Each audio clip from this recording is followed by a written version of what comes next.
just learned Dave Bowler's going to work in San Diego for a new football league. What does his loss mean for you guys, and how good was he at kind of evaluating your incoming players? I think it's a great opportunity for Dave. He gets an opportunity to be a general manager. Obviously, he was good at what he did. It gives him an opportunity to move back home. He's a West Coast guy, and he's never ran his show before. So he's working for Mike March, somebody he's known long before 1984. Those guys have been together. So he's working with one of his best friends. Mike March was somebody that I GA'd for when I was at Arizona State. So all three of us have a relationship. It's too good of a situation financially and everything else for him to pass up. So we wish him the best of luck, and we'll keep moving on. Any questions? Stephen? We've had a couple of guys express interest in playing for Jim Boeheim's basketball team, Tristan Jackson and Taj Harris. How do you go about evaluating situations like that, deciding when it makes sense to let a guy do that? I've had guys play for national championships with Lute Olson at Arizona, and I believe in guys that have being multi-sport guys. But you got to handle your business. First of all, you better be a good football player, and you better know what's going on the football team. You got to handle your academics. There's a lot of things that go into that, and if those guys can cross all those boxes, and the head basketball coach wants them, then I've never kept those guys from doing it. But they've got to make sure they're crossing T's and dotting I's, and they're taking care of their business with the football team as well. Have those conversations kind of been finished with those guys?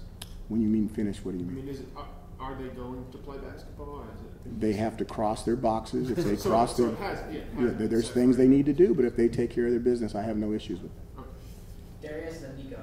Is there, now that camp is officially here, just a day away, kind of what's the excitement level for you? How exciting is it to have this time of the year, and then how important is it to get out there? It's really exciting that talking season is about to be over. I give that back to the old ball coach because I still think that's one of the greatest lines of all time, talking season. And we get an opportunity to go out and work. So we're going to get, 26 days of working before our first game, and to see people develop, to see where they're at. And it's going to be interesting to see what surfaces to the top. We're going to have some guys that surprise us. They're going to come from nowhere. They always have.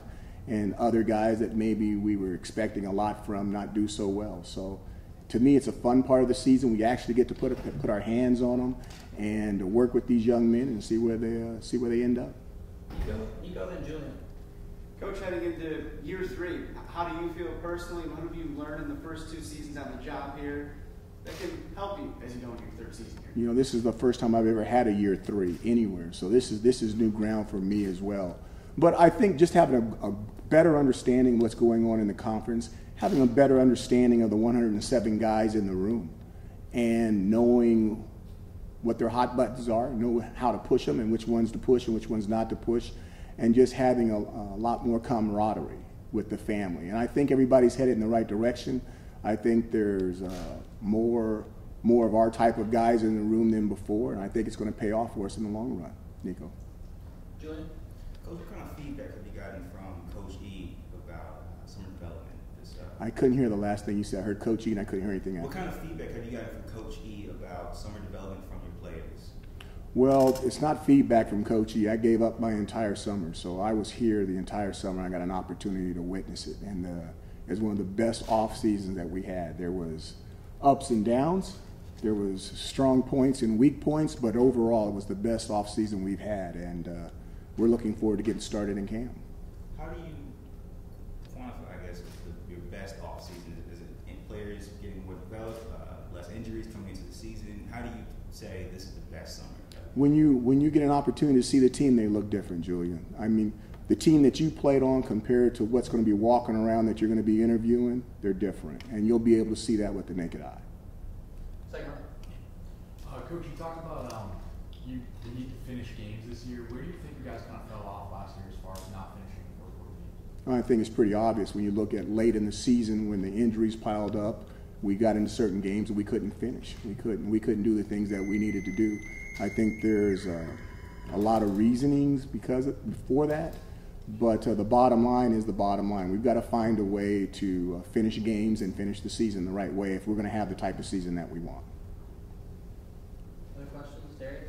Antoine Cordy moved back over to the defense there when you had him wide receiver in the spring. I guess what went into moving him back into that side of the football? The bottom line is that when we don't make guys play positions they don't want to play, he felt like he was a lot more comfortable on defense. He came and had a private meeting with me, and I said, if that's the case, then you need to go back in defense and play with your heart. Kate? Hey, Coach, when you see the ACC preseason polls and see where you guys were placed, do you see that as a challenge, or how do you maybe use that to motivate the guys to embrace that underdog? In 2012, we were placed in the exact same spot at another school. We ended up winning the conference. I'm not saying we're going to win this conference. I'm just saying that everyone has an opportunity. And then based off of injuries, once again, football is that one game where you get to hit your stars. You know, there's not a foul if Michael Jordan gets hit on his wrist when he's taking a shot. You never know how the injuries are going to play, whether they're injuries in our game, like what happened in the Clemson game with the Clemson quarterback, or whether there's injuries in other games right before you're about to play an opponent, which happened with Eric going down for the last 4 games in November. So all those things play into a season. You never know how they're going to play out. All I know is right now, nobody's in first and nobody's in last, and we got a game in about 26 days. Steve? At the end of the spring, you said Tommy closed ground on Eric, something along that phrasing.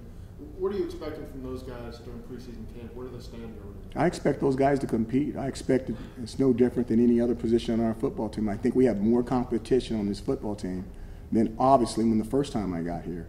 I mean, when I got here 2.5 years ago.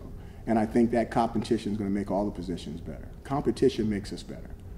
How do you try to compare guys? Like Eric obviously has tons of in-game experience. You've seen him matching up against different defenses, and you know how he plays. You've only seen Tommy in practice. Is there something a guy like that can show you that can outweigh the kind of on-field experience Eric has? You know, the practice counts, regardless of what some of the Philadelphia 76ers believe. I mean, practice actually counts.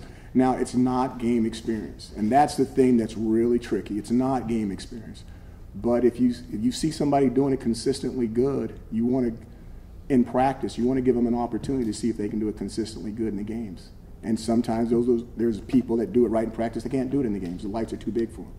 But most of the time, if they're good in practice, they have an opportunity to be good in games. Has Tommy been good in practice? He's been good in practice. Nico? Your coach losing, obviously, Ish and Irv Phillips, obviously those are big holes to fill the skill positions. But is that also exciting, for lack of a better term, just giving other guys an opportunity to be in those big spots and really show you what they can do?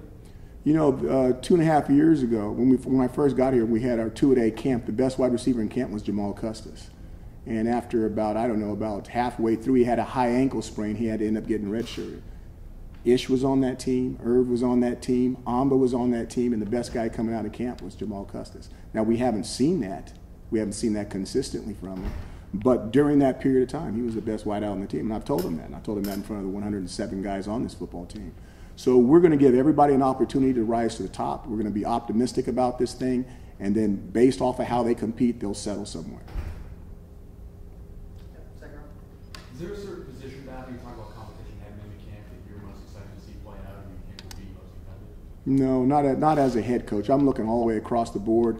I look at it more like units. I can't wait to see the offensive unit, O-line particularly, going against the D-line. I think that competition is going to be outstanding. I think the secondary is way ahead of the wide receivers, but I think there's some talented wide receivers, so they're going to have to grow up, and I think that secondary will embarrass them and make them grow up very quickly in camp.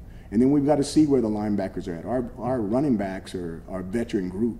Our blocking backs are a veteran group, and they're going against a bunch of young linebackers, so there's going to be growth there from the competition of those two guys going at each other. So we just got to wait and see, but I think the competition level across the team is going to be really, really good. Time for a couple more. Steve? What do you want to see from Devin Butler during camp? It seems like he's gotten bigger, and obviously he's one of your more experienced wideouts. What can he do to maybe make that jump? And he needs to be extremely consistent. You know, he needs to. Anybody that's played as much as that individual, you want them to be consistently good. You want them to be extremely consistent so they can be a leader of a group. It's hard to be a leader if you're not consistent. Is it any one aspect of his game, or just something? He understands the message I'm sending to him right now. Fair enough. Time for 2 more questions. Jerry?